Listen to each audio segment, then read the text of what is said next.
Hi everyone, it's Amanda. I hope you are having a wonderful week so far. I just wanted to share something very quickly with you. I was reading a book the other day and I came across a story that has really impacted me and has changed my perception of John 3:16. So, I'll share the story very quickly and it's just a quick summary so I don't have to read it. I'll tell you the gist of the story. So, the story is set in Chicago. It's a cold night, and there's a young boy that sells newspapers on the street corner. A blizzard was coming, and so he thought to himself, do you know what, I can't sleep in the cold tonight. So he walked up to a policeman and he said to him, you wouldn't happen to know anywhere where a young boy can, spend the night away from the cold? So he said, well, actually, I do. And he pointed to a house and said to him, go to that house and knock on the door and say John 3:16. So this little boy, so excited, put all his peppers aside and he ran to the house and he knocked on the door. And a little lady came to the door and he said John 3:16. So she welcomed him in. This lady took him to the fireplace, sat him down in front of a nice chair, turned the fire up, got him all comfortable, and he said to himself, John 3:16. Well, I don't understand it, but it sure makes a cold boy feel warm. As he relaxed and enjoyed the fireplace, she came and she said to him, are you hungry? And he said, well, yes, I am. I haven't eaten in days. So she took him into another room, and there was a table filled with so much food. He had never seen that kind of food before. And he ate and he ate and he ate. And as he was eating and enjoying his food, he thought to himself, John 3:16, I don't understand it, but it sure makes a hungry boy full. The next thing that happened was she showed him upstairs and took him to a bathroom for him to, you know, have a bath. And there was a massive bathtub filled with warm water. As he sat in that bathtub and he soaked, he thought to himself, John 3:16, I don't understand this, but it sure makes a dirty boy feel clean. After his bath, he was shown to a bedroom that had an old feather bed, which he was tucked into, kissed goodnight, and she turned out the lights. And just before he went to sleep, he said to himself, John 3:16, I don't understand this, but it sure makes a tired boy feel rested. The next morning, he woke up and he came downstairs, and this lady showed him to a chair in front of the old fireplace. And he was snuggled and he was warm and he had had some breakfast again from that table filled with food. And then she said to him, do you understand John 3:16? And he said no. So she started to talk to him about Jesus.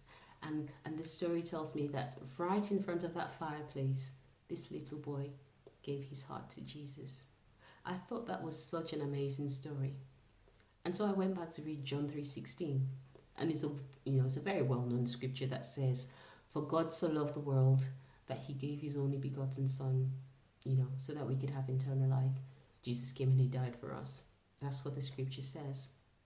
But what was interesting was I suddenly saw those words again, for God so loved the world, that it was out of the love that God had for us that he sent Jesus to come and die for us.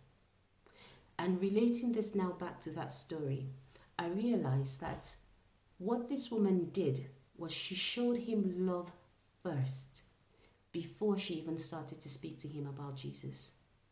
She loved him first before she talked to him about the gospel. And I believe that what God was showing to me is that love precedes the gospel of salvation. That before we start to speak to people about who God is, we need to show them through our words, through our actions, the love of the God that we're preaching to them.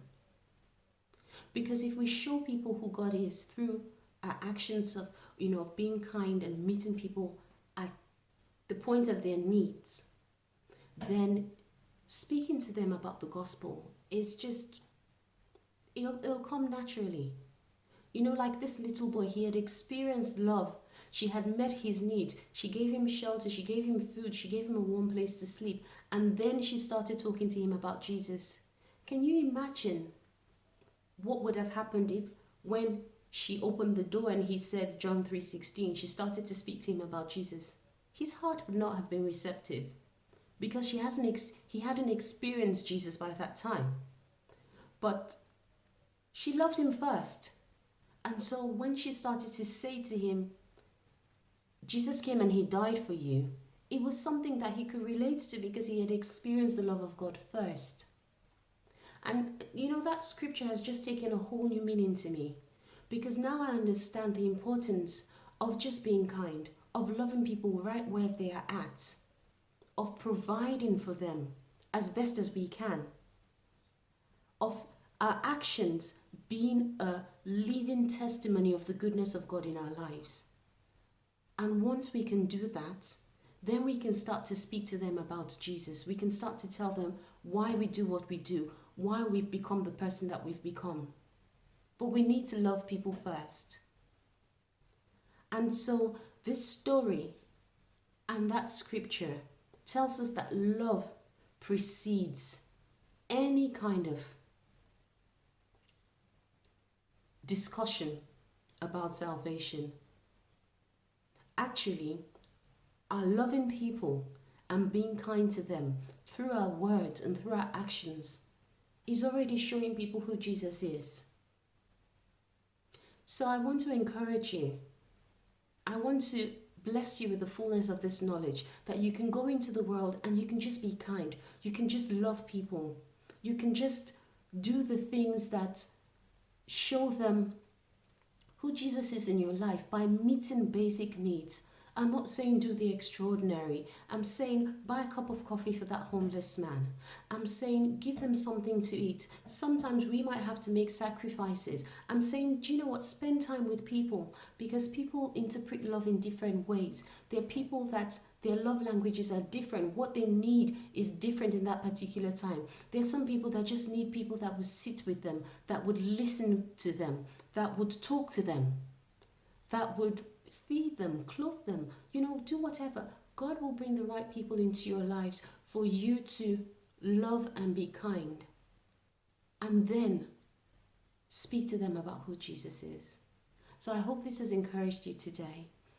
Enjoy the rest of your week. Have a wonderful time and just go out there and be kind and be loving and be showing people who Jesus is in action, not just with words.